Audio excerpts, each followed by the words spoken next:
ಸ್ನೇಹಿತರೆ ಎಲ್ಲರಿಗೂ ನಮಸ್ಕಾರ, ಅಸ್ಸಲಾಮು ಅಲೈಕುಮ್. ಇವತ್ತಿನ ಏನಪ್ಪ ವಿಷಯ ಅಂದರೆ ನೋಡಿ, ಬಜಾಜ್ BS6 ಆಟೋ ಇದು ಏನು ಪ್ರಾಬ್ಲಮ್ ಮಾಡ್ತಿದೆ ಅಂದರೆ, ಈ ಆಟೋ ಶೋರೂಮಿಂದ ಬಿಡಿಸಿ ಇವತ್ತಿಗೆ ಕರೆಕ್ಟಾಗಿ 2 ವರ್ಷ, 1 ವರ್ಷ ಕರೆಕ್ಟಾಗಿ ಓಡ್ತು. 2ನೇ ವರ್ಷಕ್ಕೆ 2 ಸಲ ಇಂಜಿನ್ ಬಿಚ್ಚಿದ್ದೀನಿ. ನೋಡ್ಕೊಳ್ಳಿ, ಬಜಾಜ್ ಆಟೋ ಇದು. ಬಾರಪ್ಪ ಇದು ತೋರಿಸ್ತೀನಿ ನೋಡ್ರಿ. ತಾರೀಕು 2ನೇ ತಾರೀಕು 5ನೇ ತಿಂಗಳು 2023.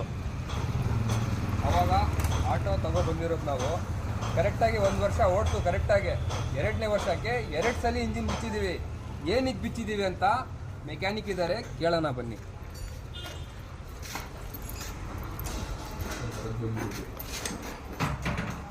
ಇವರೇ ನಮ್ಮ ಮೆಕ್ಯಾನಿಕ್ ಸಾಹೇಬರು ನೋಡ್ರಿ, ಇವರೇ ನಮ್ಮ ಭದ್ರಾವತಿ ಮೆಕ್ಯಾನಿಕ್ ಅವರು.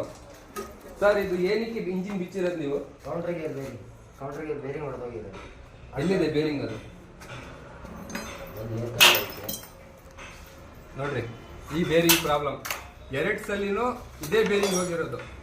ಏನು ಮ್ಯಾನುಫ್ಯಾಕ್ಚರ್ ಮಾಡ್ತಾರೆ ನಮ್ಮ ಬಜಾಜ್ ಆಟೋದವರು ಅಂತ ಗೊತ್ತಾಗಿಲ್ಲ. ನೋಡಿ ಅಣ್ಣ, ಎಷ್ಟು ಬರುತ್ತೆ ಅಣ್ಣ ಖರ್ಚು ಇಂಜಿನ್ ಬಿಚ್ಚಕ್ಕೆ? ಒಂದು ಟೈಮ್ ಬಿಚ್ಚಿದ್ರೆ 20,000 ಬೇಕು. ನೋಡಿ, 1 ಟೈಮ್ ಬಿಚ್ಚಿದ್ರೆ 20,000 ಅಂತೆ. 2ನೇ ಸರಿ ಬಿಚ್ಚಿದಿರೋದು ಇದು. 40,000 ರೂಪಾಯಿ ಖರ್ಚಾಗಿದ್ದು ನಮ್ದು. ಇವರು ಆಟೋ ಬುಕ್ ಮಾಡುವಾಗ ಕಾಲಲ್ಲಿ ಬೀಳ್ತಾರೆ, ಅಣ್ಣ ಆಟೋ ತಗೊಳ್ಳಿ ಅಂತ.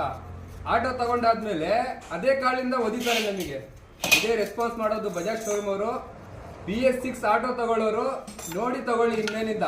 ಯಾಕಂದ್ರೆ ಈಗ ಸರಿ ಬರ್ತಿಲ್ಲ BS6 ಆಟೋಗಳು. ಇಷ್ಟು ಹೇಳಕ್ ಇಷ್ಟಪಡ್ತೀನಿ. ಆದಷ್ಟು ಈ ವಿಡಿಯೋ ಬಜಾಜ್ ಶೋರೂಮ್ ಅವ್ರಿಗೆ ಶೇರ್ ಮಾಡಿ. ನಮ್ದು ಇದೇ ಆಟೋ BS6 ನೋಡ್ರಿ, ಇದೇ ಇಂಜಿನ್ ಬಿಚ್ಚಿರೋದು. ಮತ್ತು ಬೇರೆದಂತ ತಿಳ್ಕೊಬಿಟ್ಟಿದ್ದೀರಾ. ಇದೇ ಇಂಜಿನ್ ಬಿಚ್ಚಿರೋದು.